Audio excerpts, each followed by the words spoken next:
First ప్రశ్న అండి. Next ప్రశ్నకు నేను మీతో మాట్లాడతాను.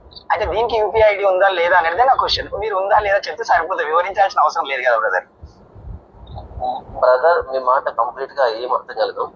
ఇప్పుడు దాకా వినపడింది బ్రదర్. నేను ఏమంటున్నా, మనకు వినపడింది కదా. యూపీఐ ఐడి ఉందో లేదో చెప్తే అయిపోతుంది కదా బ్రదర్, వివరించాల్సిన అవసరం లేదు కదా అంటున్నా నా క్వశ్చన్. బ్రదర్ మీరు ఏం మాట్లాడారు కంప్లీట్ గా ఏం అర్థం కాలే. వాయిస్ క్లియర్ లేదా బ్రదర్? మొత్తం అంతా దొంగ ఎక్కడ పోతాడు, దొరికిపోతాడు. మన నంబర్ మీరు ఏదైతే డిస్ప్లే లో ఇచ్చారు కదండి, అది పడింది మళ్ళీ. యూపీఐ ఐడి ఉందా? ఇప్పుడు జనరల్ గా చూసే వాళ్ళు యూపీఐ ఐడి ఒక్కటే వినపట్ల. కానుక రూపంలో వేయాలనుకుంటే ఆ నంబర్ కి ఇస్తారు కదా. ఒకవేళ ఉంటే వేస్తారు, లేకుంటే వేయరు కదా అండి. అది ఫస్ట్. అబద్ధములకు జనపడు ఎవరు?